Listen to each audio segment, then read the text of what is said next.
Welcome to Internet Changemakers, the podcast that takes you behind the scenes of the internet's past, present, and future. Join us as we dive into the biggest challenges and opportunities in online trust, privacy, accessibility, and the ever-evolving digital landscape. Whether you're a tech expert or just curious about the internet's impact on your life, this podcast is your gateway to understanding and shaping a trustworthy, open, and accessible online world. Stay tuned, because the future of the internet starts with you. Hello, everyone, and welcome to Internet Changemakers. My name is Noha. And my name is Claire, and we are proud to introduce our first guest, Dr. Vint Cerf. Vint Cerf is known as one of the fathers and pioneers of the internet. Having created the TCP/IP protocol, he's also one of the co-founders of the Internet Society, and we're happy to have you here today. Welcome, Vint. Well, thanks very much. I always enjoy these conversations, and I hope that we'll go and explore some interesting areas in the 50-year history of the internet. Absolutely. To get us started, I would like to ask you a question that might seem a little silly, but I think it'd be a fun way to get us started. So what is your favorite use of the internet? It can be your favorite use that you do personally, that you have seen been a successful application. I'm very curious to see, what is your favorite application? Well, favorite is an interesting term. I probably spend the bulk of my time doing email because it just pours in. That's not necessarily fun. So let's think about, how do I relax? Well, often roaming around in YouTube, finding unbelievable things that I didn't know existed or people would reference to that I should go look at. I particularly like some of the lecture channels.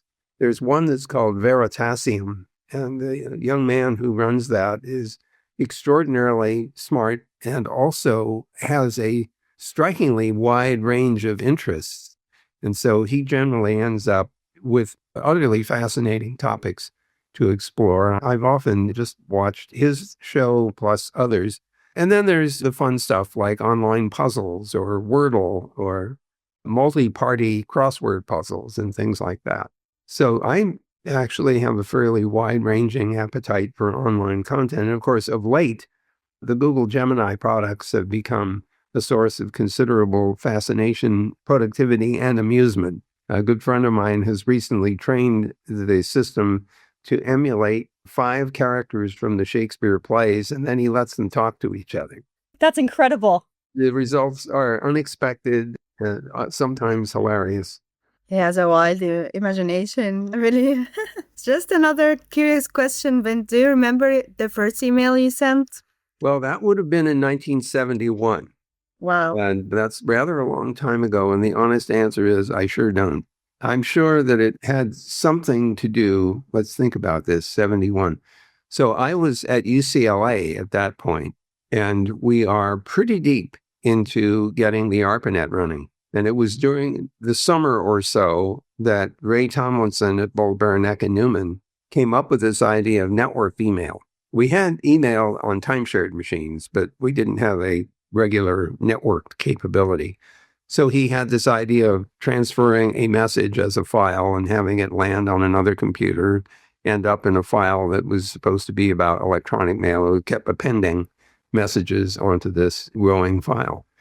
So I'm pretty sure that if I had sent anything, it would have been to some of the team that was working on the ARPANET, probably on some technical matter, but I honestly don't have any recollection of what it was precisely. And I don't think that it was one of those moments of, great passion and holy cow, I can't believe I'm sending an email. I think it was more like, well, this is an improvement over what we'd been doing before, which is printing stuff up and mailing it.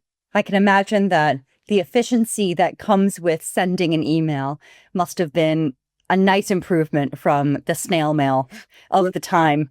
Yes and no. Let's go back to, let's say 1660. I remember it well. And because the mail of the time was not delivered frequently, and there was the long delays, especially between messages back and forth, the letters tended to be rather long, and they tried to cover the waterfront of discussion that might have occurred if you were together. And so the messages were very substantive. That's why you see compendiums of letters from 100 or 200 or 300 years ago. They are quite lengthy letters, generally speaking. Email had the convenience that you didn't have to be awake when the other party was. That's true of snail mail, too, although it tends to be somewhat faster than snail mail. However, I have discovered that a lot of people end up using email for what could have been a 5-minute conversation that takes 3 days. And so you sometimes have to think a little bit about, what am I trying to accomplish? And would it work better if we just had a real-time interaction in order to sort out some, issue or make a choice of some kind? So we should be very thoughtful about overuse of one medium. I'm now noticing people sliding back and forth between chats, which are real time, and email, which are not, although they get close because people are responding quickly. The problem now is that it's not clear where to look for who to talk to, and there are too many different channels, too many different kinds of chat, too many different kinds of messages. The social media have them. So in a very funny way, we have a proliferation of alternative channels that making it harder and less convenient when we had only one choice. That makes a lot of sense. I think it's a good sign that, the medium you choose or the way that you choose to communicate can make a big impact in the way that your information is received. I have to tell you that when I get messages on LinkedIn, what happens is that I get an email that tells me I have to go and log into LinkedIn. And I don't find that at all satisfying. And so I usually tell people, don't send me LinkedIn messages, to send an email. That makes sense. I can understand that. I think that's also a great way to segue into our next question, which is, when you helped design TCP/IP, what kind of world did you imagine it would enable? Well, I think we need to turn this around a little bit, because it's not like Bob Kahn and I just woke up one day and said, we're going to design the internet. We had worked together on the ARPANET, and that was a purpose-built system to link a bunch of universities together who were studying artificial intelligence of the day, which is in the late 60s and early 70s. And ARPA, the Advanced Research Projects Agency, wanted to accelerate the pace of this research. And everybody kept asking for a world-class computer every year, and they said, we can't afford to buy a new one every year for everybody. So we're going to build a network, and you're going to be interconnected, and you can share your resources and your software. And oh, by the way, we're funding everyone. So please don't hide your results. Share your results so we can accelerate our understanding of AI. Of course, now, 50 years later, we're still beginning to understand AI in a very different and new way. So ARPANET was a predecessor. It exercised the packet switching technology, which had been conceived in the early 1960s by 3 different parties: Paul Barron at Rand Corporation, Leonard Kleinrock at MIT, and Donald Davies at the National Physical Laboratory in England. So that system was purpose-built for a reason, and to test whether packet switching would be a good means of computer communication. In the spring of 73, Bob Kahn visited my lab at Stanford, where I had gone up to Stanford to join the faculty, and he'd left Bolt, Baranek, and Newman to join DARPA. And he said that there was a serious consideration of computers for command and control, to support command and control, which implicitly meant several things. First, they were going to be in ships at sea, mobile vehicles, and airplanes. And the ARPANET had been built using dedicated telephone circuits to connect packet switches, which were in fixed locations, namely air-conditioned computer centers. So we needed, and he had already started working on a mobile packet radio system and a packet satellite system in order to take care of moving computers, in effect. But each of the networks that he was working on had different characteristics. And so the problem as presented was, how do we connect the mobile packet radio net, the packet satellite net, and the ARPANET together in a way that looks uniform? So this was a problem presented to us effectively, as opposed to, waking up one morning. We had already seen some of the social effects of having people using computers to communicate with each other and to collaborate. We had remote access to time-sharing systems on the ARPANET. We had email. We had people collaborating jointly on playing computer games at the same time, or editing documents together. I mean, this is pretty amazing, because we think of that as being something that's current, but in fact, some of these capabilities go back nearly 50 years. So distribution lists were a very early evolution out of email.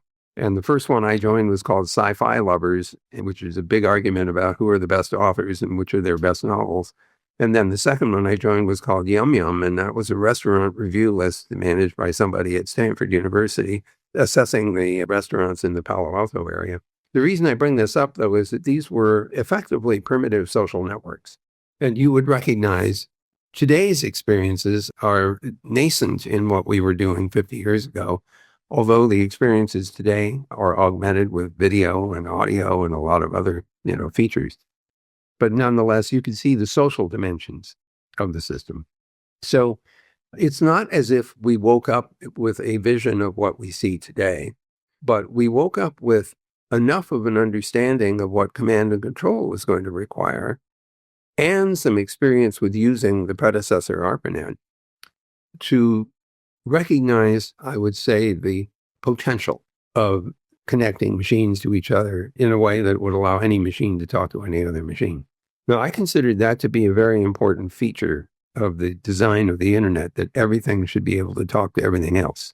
Now, today we might argue that's not a great idea. I didn't want the, denial of service attacker to be able to attack anything he wants to or she wants to. And so you could argue there should have been more constraint on who could connect to whom. But at that point, we didn't know who would want to connect to whom or for what purpose. I mean, it wasn't clear. We didn't have enough insight, I think. And so we left the very open-ended. Of course, you didn't have to respond to a request to connect, and you could hang up if you didn't like whatever it was you were doing.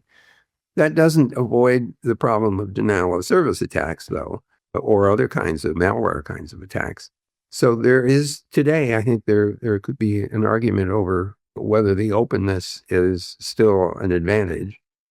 I still think it is, but I do worry that we have a lot of work to inhibit some of the harmful behaviors that we suffer from, including ransomware and denial of service attacks, phishing, and all the other bad things that you can think of, balanced, of course, by an enormous quantity of very good stuff. I mean, during the COVID period, we had the ability to communicate and work together, even if we weren't co-located. There was work of sharing information to develop the COVID vaccines. I mean, the list is very long. And if you look at what we do today on a regular basis for commerce, for education, for our daily work, for entertainment, the internet is central to all of that. We didn't predict that. This is over a long period of time. The capacity of the network increased to support some of these things that would not have been supportable then. And then new devices have come along, the iPhone being probably the most significant in terms of transforming the way in which people accessed and used the internet. Millions of applications came along from there. None of that would have been visible in any palpable way in the beginning. But we knew that it was a powerful technology because it was taking powerful systems and allowing them to interwork with each other. But that was the philosophical view as opposed to one which was informed by knowledge of a whole bunch of applications which came later.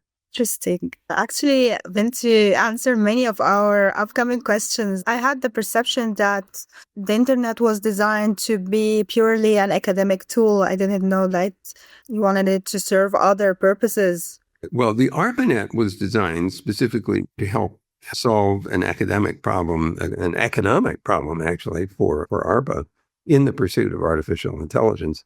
Internet was very deliberately intended to become a support tool for command and control. But all the parties who were developing it were, roughly speaking, graduate students in computer science and electrical engineering, and they were the users as well as the builders of it. So, of course, the applications that they chose were the ones that they were interested in. And by 1989, we had the first commercial services pop up, about 6 years after we turned this on operationally, and about 16 years after the project had gotten started. And with the arrival of commercially available services, the private sector suddenly becomes a source of innovation. And then the World Wide Web arrives in late 1991. Not too many people noticed the initial incarnation of Tim Berners-Lee's text-based World Wide Web, except Mark Andreessen and Eric Bina at the National Center for Supercomputer Applications saw this text-based World Wide Web idea and said, what if we made a graphical user interface, which they did. They called it Mosaic and made it freely available because NCSA was a nonprofit research institution. And it was downloaded, significantly all over the internet. And of course, the World Wide Web takes off in 1993. The next obvious major happening along those lines is Netscape Communications gets started in 1994, and it goes public as a private company, becomes a public company in 95, and the stock goes through the roof. And now the dot boom is on because the venture capital people suddenly see internet and the World Wide Web especially as an opportunity. And so lots of money is flying in the direction of anything that might have something to do with the internet. And then 5 years later or thereabouts, we get to April of 2000, and all of a sudden, a lot of the startups ran out of capital and collapsed because they didn't have any revenue. And of course, this caused the CEOs of many of the startups who thought they were brilliant because they were getting all of this capital, suddenly realized maybe they weren't so smart because they didn't have any revenue, and that's what sustains the company. On the other hand, there were a couple of companies that got started during that period that have sustained and grown very nicely. Amazon in 1994 and Google in 1998. So some significant economic growth came out of that period for at least some of the companies. Something I find so interesting is the way that you were discussing the internet boom. It is so clearly paralleled to the AI boom. And it feels very similar where we have this new technology and people come in with dollar signs glowing in their eyes and they realize that there's something special here. So everybody wants a piece, but not everyone survives. And I think that is a hard thing and it's a hard reality. But because of situations like that, we are actually able to have so much innovation. The competitive nature of the early internet definitely allowed us to have some of the amazing services we have today. And something I would love to touch on again is you referenced the technical layer of the internet and the philosophical layer of the internet. And I can imagine that you shared that you understood the power of connecting powerful systems. And did you and the other pioneers ever think about the values that you're kind of weaving in to the internet? Well, perhaps they become more obvious as time went on, but the idea that openness was very important. Interoperability was critical. The protocols were designed purposefully to allow interoperability to happen. The computers of different brands would not normally be able to communicate over a network with each other, and we needed to overcome that. And we achieved that objective in the ARPANET and then in spades with the internet, because then we allowed multiple networks to become part of a fabric that all of the computers could use, even though the fabric was quite varied as the paths of packets would flow. So I think that aspect, but also the fact that it was a layered architecture and that we were open to new protocols at each layer, and even new layers. The Hypertext Transport Protocol, which animates the World Wide Web, was an extra layer on top of TCP/IP. And now it runs on top of QUIC, which is Quick over UDP, which is another transport protocol that was originally developed here at Google, but then standardized in the Internet Engineering Task Force. So the fact that people could add new protocols and there wasn't resistance to that, I think was super important. The introduction of QUIC was quite interesting because it was implemented in user space, not down in the kernel, which meant that anybody wanted to download it to do that. And so the propagation was facilitated because of that. So I'm very proud of the fact that the network allowed this extension of functionality at various layers. When optical fiber showed up, it was no problem for the internet protocol layer. It just dropped packets into the fiber, off we go. And MPLS is your friend. So I'm proud of the fact that we allowed for that extensibility, that we invited creativity and new applications and new protocols and even new layers at need. And the fact that it also scaled up by 6 or 7 orders of magnitude on several different dimensions is also fairly astonishing. It doesn't always happen. And there were milestones where steps had to be taken to facilitate that kind of explosive growth. Like the Border Gateway Protocol, BGP, didn't exist for a long time. There was EGP and IGP, and they were very limited in their functionality until the National Science Foundation built its backbone, NSFNet backbone, and then built 12 or 13 intermediate layer networks, or at least underwrote the cost of building them. And suddenly we had a growing number of networks, and we had to be able to figure out what the routes were among them. And the Border Gateway Protocol was the product of that need to expand the functionality of the routing system. So more than once, the internet has had to adapt to the fact that there is more capacity available in every dimension, number of devices, number of people, data rates on the various channels. And the same thing is going to be true, I think, with AI, where we're going to have a wide range of different artificial intelligence capabilities over time, and we'll have to figure out how to let them interact with each other. So we're in the early days of that. Agent AI or agentic AI is beginning. There are standards for exchanging information between agents, which is intended to reduce ambiguity and to achieve clarity in the exchange between agents, let alone exchange between the agents and people. So it's so clear that even from the first days, the internet required teamwork, and it still requires teamwork. But I think that it's humbling in a really beautiful way to see that that is not new. The internet is the way it is because of teamwork and because of collaboration. First of all, much of that is a consequence of my good friend Steve Crocker's leadership in the ARPANET project. He was the one who led the network working group. DARPA had essentially contracted with Bolt, Beranek, and Newman to build the packet switches. But the host computers were varied at different universities, and the graduate students were responsible for figuring out how to connect the computers to the packet switches. In my case at UCLA, we had a Sigma 7 machine from Xerox Data Systems, formerly Scientific Data Systems, and we had to write an operating system and the software in order to interconnect it to the interface message processor, or the IMP, the packet switch of the ARPANET. Steve Crocker led the network working group to develop the host protocols.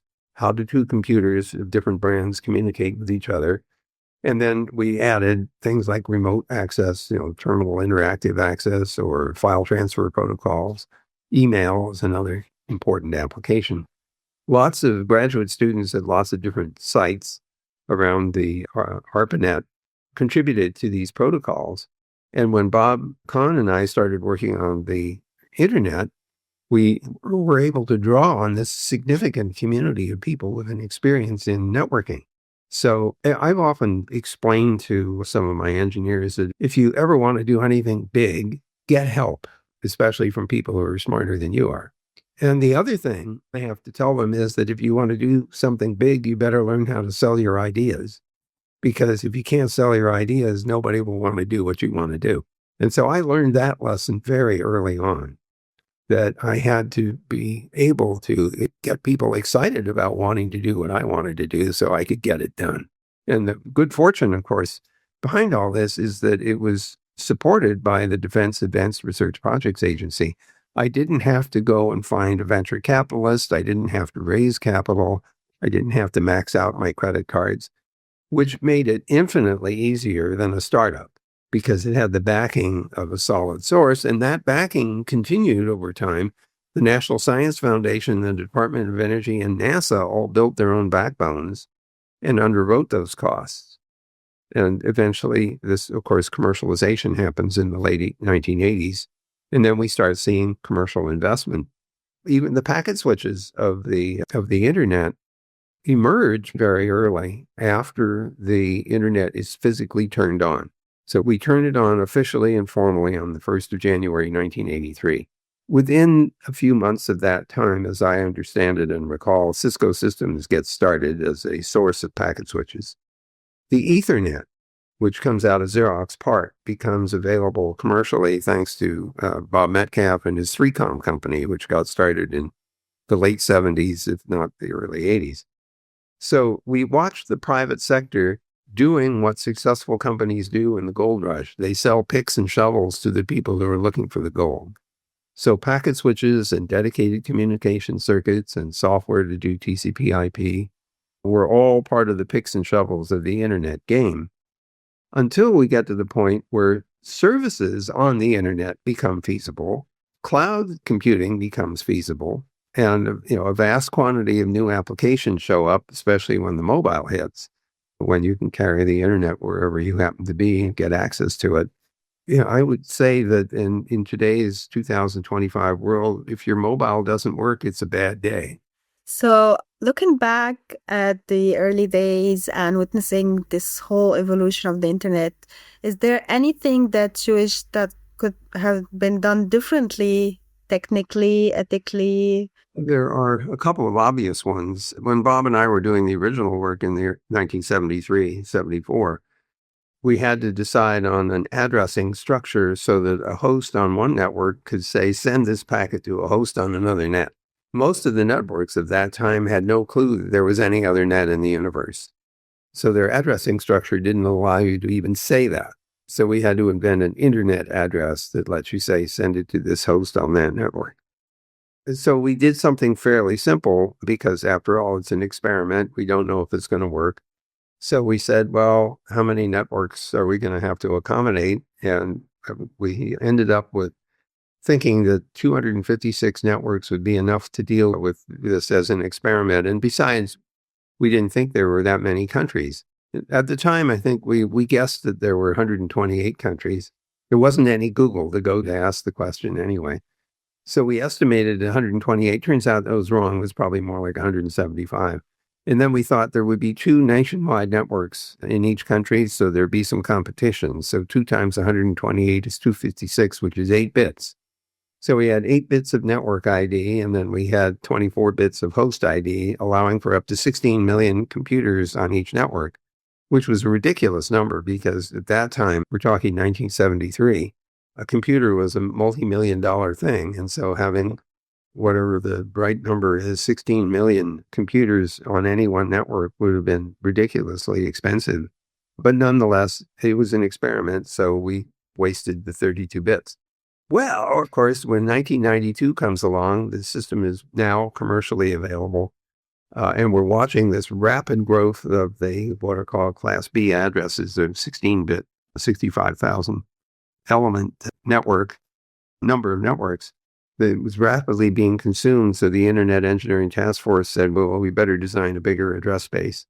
And it took 4 years to get there. We got to what was called IP version 6 with 128 bits of address space, which is 3.4 times 10 to the 38th addresses. So I suppose you could say I could go back and whisper in my 28-year-old self's ear, you need 128 bits of address space. And of course, my reaction would be, who the hell are you? And what do you mean I need 128 bits of address space? I have 5 networks right now, not exactly running out of the number I currently have applied for or have accommodated at 256. So I probably wouldn't believe myself. Besides, it'd make the packet a lot bigger and it'd be slower given the low data rates of the backbone of the day, 50 kilobits a second. So I probably wouldn't have listened to myself. The other area where people complain is that, well, why didn't you make it more secure? And the problem is that at the time we were doing this, public key cryptography hadn't been invented yet.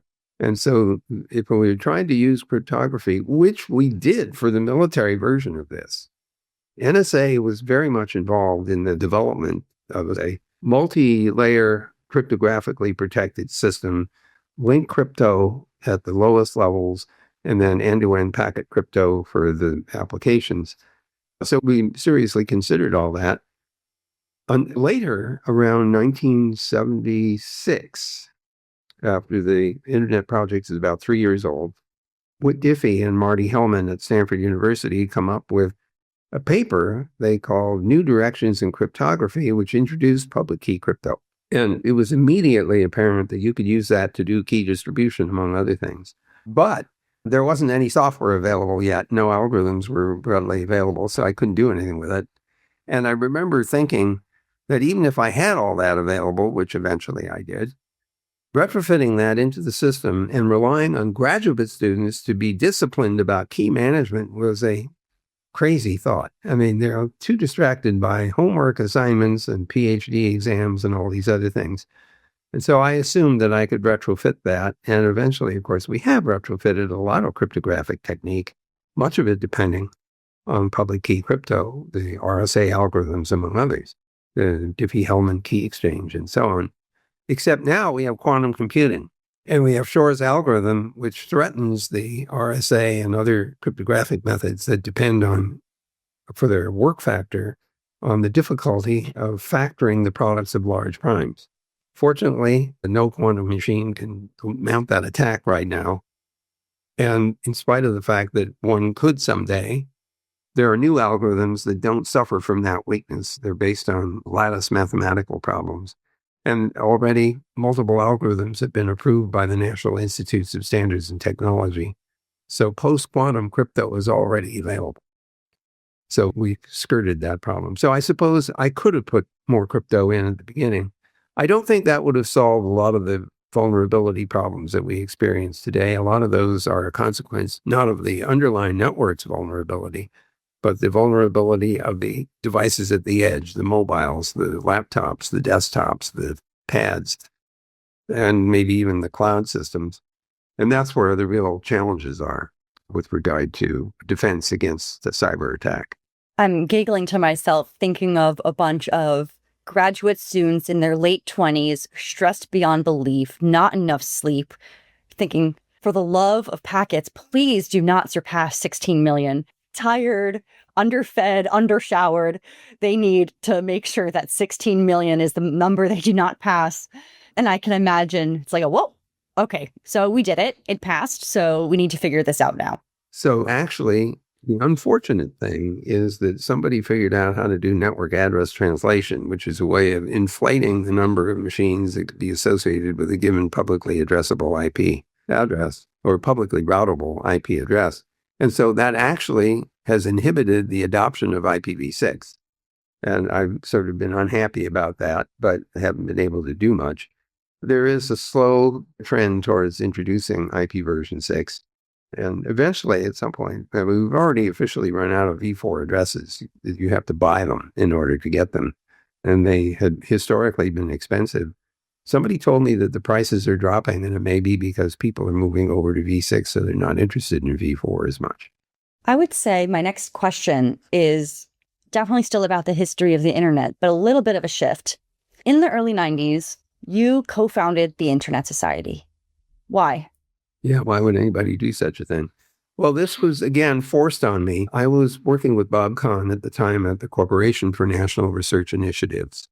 And we had organized a secretariat, which was run by a man named Phil Gross, who had been the chairman of the Internet Engineering Task Force. And so the secretariat was there to facilitate the work of the IETF. And we had gotten a grant from the National Science Foundation to pay for the cost of running the secretariat. NSF and many others agreed that IETF was doing useful work, standardizing protocols, making them readily available. It was all very open. And then one day, NSF said to me, we're spending valuable research dollars to support the secretariat, but the participants in the Internet Engineering Task Force are increasingly from the private sector. Maybe you should just get this thing to pay for itself, and that you shouldn't consume research dollars for that. And, it was hard to argue against that because his point, I thought, was valid. So I thought, okay, so how the hell am I going to find funding to support the IETF? And I said, well, maybe I could pattern this after something like the Association for Computing Machinery, which has members and their dues. And, maybe we could charge people for attending the IETF meetings to offset some of the costs. So the Internet Society, from my perspective, others may tell you that they have different views. From my perspective, was created principally to support the Internet Engineering Task Force Secretariat. I needed a nonprofit operation to do that so we could accept donations. And then as the first president, I ran around with my tin cup trying to get donations from the private sector, which we were able to do. And I stayed in that role for a few years, till around 1995 or something. And by that time, I had gone on from CNRI to join MCI for the second time to put them in the internet business. So others picked up the responsibility for running the Internet Society. But by an extraordinary stroke, Lynn Santamore, who became the president and the CEO of the Internet Society, had the opportunity to bid on running the .org top-level domain, which had been run by VeriSign. And that was a stroke of good fortune for the Internet Society because the .org top-level domain generates a substantial amount of income, which supports ISOC's work. and also the ISOC Foundation now, which is a new element in the architecture. So that made it a lot easier to undertake the initiatives that ISOC is known for, as it still looks for donations from philanthropic sources, but it does have a steady stream coming from the .org operation. Amazing backstory. But what is the impact of one of the ISOC impacts or of one of ISOC's most successful moments you're most proud of? Well, the Internet Society was created also partly out of the belief that a society was going to arise out of the Internet. And I think what actually has happened is multiple societies have emerged out of the Internet. And I was concerned that no one be left behind. And so I remember writing something saying that the Internet is for everyone, and it became one of the RFCs. But I sincerely believed that then, and I still believe that. It still isn't available to everyone, or it still isn't affordable, sustainable, accessible, all those other lists, which is why the Internet Governance Forum has focused so heavily on making the Internet more accessible to everyone. So ISOC has had a role to play not only in promoting access to and use of the Internet, but also facilitating conversations about making it safer, more secure, more affordable, more reliable, more resilient. And it has tried to address many of the questions that member states of the UN ask, which is, what should my policies be to take advantage of the Internet, allow my citizens to take advantage while protecting their safety, security, and human rights, but also improving the economic posture of the country. So ISOC, among other organizations, has been very visibly trying to help facilitate the continued growth and spread and use of the Internet. And it's tried to recognize people who have contributed to that with its Hall of Fame. There are lots and lots of other programs. I mean, I barely touched the surface. But the whole point here is to, in some sense, act as a steward for the concept of the Internet and its implementation. Do you see the internet as a human right or connectivity as a human right? Well, there was an op-ed that made the assertion some years ago that the Internet should be a human right, or access to it should be a human right. And I wrote a counter op-ed saying I didn't think that was appropriate. And the reason that I said that is that I was concerned that a particular technology would be blessed as a human right. And my concern is that someday another technology will come along and replace it. And I tried to use an analogy. I said, in 1901, it was probably a smart thing if you had a horse and you knew how to take care of a horse, because that was important mode of transportation. It got you to work. And yet today, you don't have horses. What you have is 275 of them under the hood of your car in the garage. And so would you have said that having a horse was a human right? And so I tried to argue that felt like it was putting a particular technology on a higher pedestal than it deserved, and different from, clothing and shelter and education and clean water and so on and so forth. Well, a lot of people disagreed with me and said that was, I was stupid and I didn't understand the importance of the Internet. And I think I have come around to accepting that the Internet has become so central to daily life. And if your mobile, isn't working and you don't have access to the Internet, bad things happen, or not enough good things happen. So I've come around to think slightly differently. While I'm still a little nervous about asserting it's a human right, I will say that if you had access to it and it was taken away, your human rights have been violated. So Internet shutdowns are a human rights violation, in my opinion. It's just that I can't guarantee that everyone in the world will have access to the Internet. To assert it's a human right implies somehow that it is accessible or can be provided to everyone. And there are constraints, costs, for example, physical facilities and ability to deliver a signal. Of course, the low Earth orbiting satellites are changing the equation themselves, because now getting access to the Internet is almost a given. You may not be able to afford it. I mean, there's still an issue there, but physical access to it has become increasingly likely thanks to the LEO systems like Starlink and others.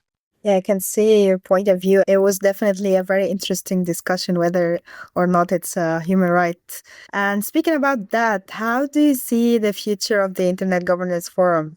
Well, of course, I hope that it persists. Everyone who is aware of all this knows that it was created as a consequence of the working group on internet governance within the World Summit on the Information Society in 2003 and 2005. The working group on internet governance was unable to come to a conclusion about what the governance should be, what the governance principles should be. And as an escape valve, they created the Internet Governance Forum to continue the conversation after the World Summit on the Information Society ended. Well, fast forward 10 years and we got to WSIS plus 10, and now it's WSIS plus 20 in 2025. And the question again arises, does the Internet Governance Forum need to continue? And as chairman of the leadership panel of the Internet Governance Forum, my answer is yes, that it should continue for 2 or 3 reasons. First of all, it is a fantastic meeting place on an annual basis for people to share their views and understanding of the Internet's function and its malfunctions and its threats and its advantages so that we can understand policy and how policy can make the Internet more useful for everyone. Also, a number of, I think the number is now 176 national or regional Internet governance forums have popped up on their own. They aren't initiated by the UN system or anything like that. They just popped up because people recognize how important the Internet has become. And of course, the idea of having an annual IGF means to bring all of those people who had done the national and regional discussions during the year to bring what they had discovered together so that we can all share what they've learned. So I'm a big fan of continuing the IGF. I think it should be a permanent body as opposed to one which is reiterated every 10 years. And I think it should have permanent funding within the UN system, which it does not have right now. So I'm in favor of its continuation, but that will be a decision made by the WSIS plus 20 member states later this year, where they will debate whether or not it has produced enough utility that it deserves to persist. Well, I share with you an enthusiastic endorsement of the Internet Governance Forum. I've had the opportunity to attend one myself in Asia. It was a formative experience for me. I really enjoyed it. And I want to give a shout out actually to the youth IGFs that have been popping up all over the world and the amazing work of young Internet leaders in every corner of the planet who are really pulling themselves up by their bootstraps, and they are getting to work because they see work to be done. And I think that is so, so special. I have the opportunity to work with a lot of amazing individuals in the alumni network, such as NOHA. And there's a lot of conversation of what do the Internet leaders of tomorrow need to be focusing on. We have a lot of amazing leaders of today who are pushing the boundaries of what we know as privacy and security, trustworthiness, reliability, affordability. But I'm sure that the challenges that we'll be facing in 15, 20, 25 years from now will be different. Do you have any, if you could touch your crystal ball, do you have any hypotheses for what the next big challenges on the horizon will look like? I think that a primary challenge is accountability. Because of the way that the Internet can be abused, it's essential that we find ways of holding parties accountable for abusive behaviors.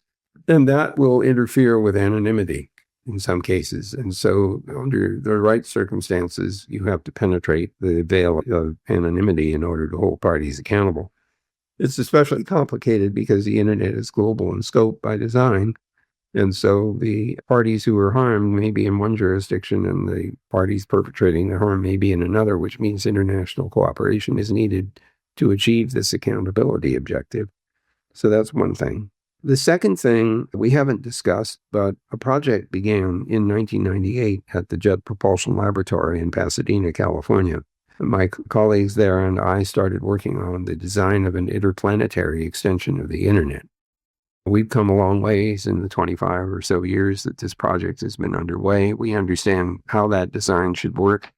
We have prototype standard protocols for achieving what we need. They are not TCP/IP. It was designed in a different regime with a different set of parameters. We need this bundle protocol, which is the deep space version, if you like. That's been operating on the International Space Station for a while. Prototypes have been running on Mars since 2004. We're currently running the PACE orbiter that's looking at carbon emissions on Earth.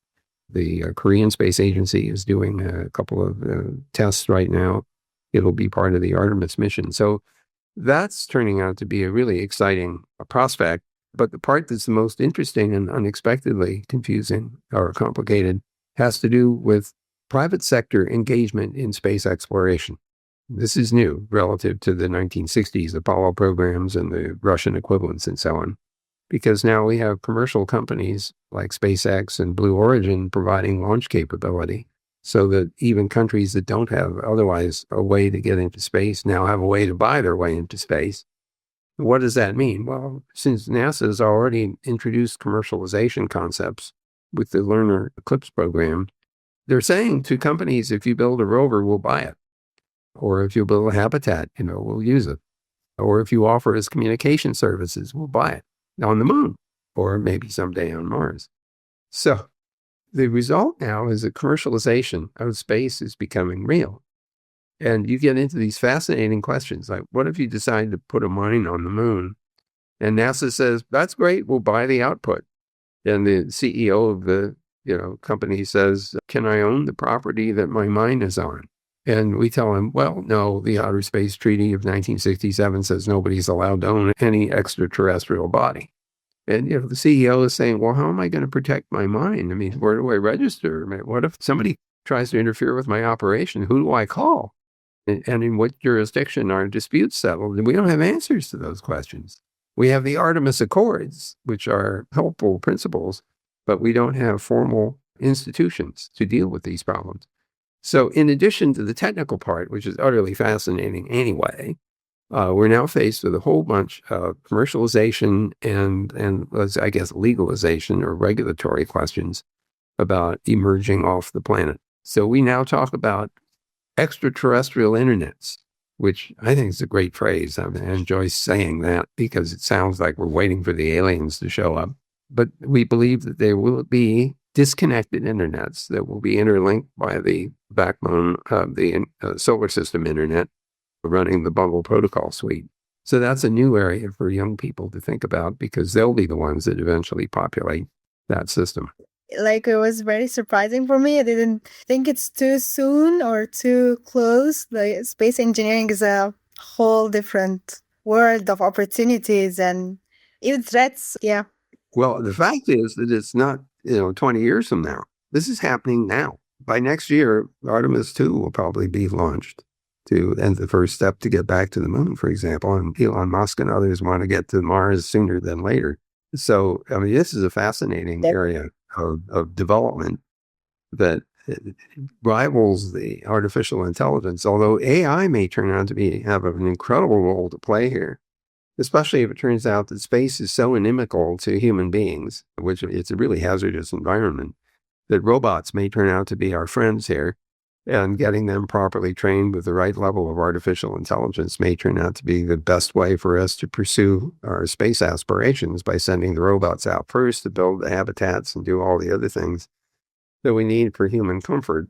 And then we can go there. What do you expect us to discuss in this podcast? I assumed that we would do some backward looking at, how did we get there and what were the problems that we had to solve? And of course, what's coming next? And next, of course, at the moment for me is largely two pieces. The artificial intelligence activities, which are clearly earth-shaking. I mean, it's a dramatic new technology that does things that we never anticipated could be done. They're powerful tools. And the continued primacy of the internet and its off-planet manifestation. All of these are just convinced me that though 50 years have gone by since the early conception of the internet, we have another 50 years to look forward to as this thing evolves into a globe-girdling support structure. Amazing. And when you talk, I hear a hope in your tone that is really humbling in a beautiful way. It shows that even though we have challenges and there are complex challenges to be untied and unfurled, you see us in a very positive, or not us, you see the internet in a very positive light. And I think it's a good reminder for everyone that the internet is for everyone. The internet is a source of opportunity. It uplifts people in numerous positive ways. And it's up to us to ensure that it grows in a way that is beneficial for all. That's exactly right. I mean, the internet is for everyone, and unfortunately, that includes some of the bad people. And so our job, we can't get rid of them necessarily, but we can hold them accountable.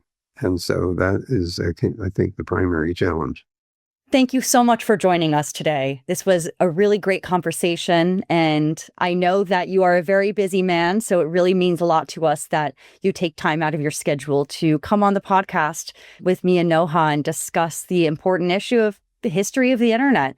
This will also set the stage for the rest of the episodes that will be coming in the coming months, so that as people listen to the interesting work that we're doing, they can always reference back and say that it was one of the fathers of the internet that started us off. So thank you. Well, thank you for the opportunity to share some of my experiences and my ideas and aspirations. I hope others will pick up the torch and follow on. That's it for this episode of Internet Changemakers. If you enjoyed it, subscribe and share. The internet is for everyone, and we all play a role in keeping it safe and open. Want to learn more? Visit internetsociety.org/learning for free self-paced courses on privacy, internet governance, and more. Support our mission to build a stronger, more inclusive internet, and consider donating via the link in the show notes. To connect with our global alumni network, visit our website and follow us online. Until next time, stay curious and help shape the internet's future.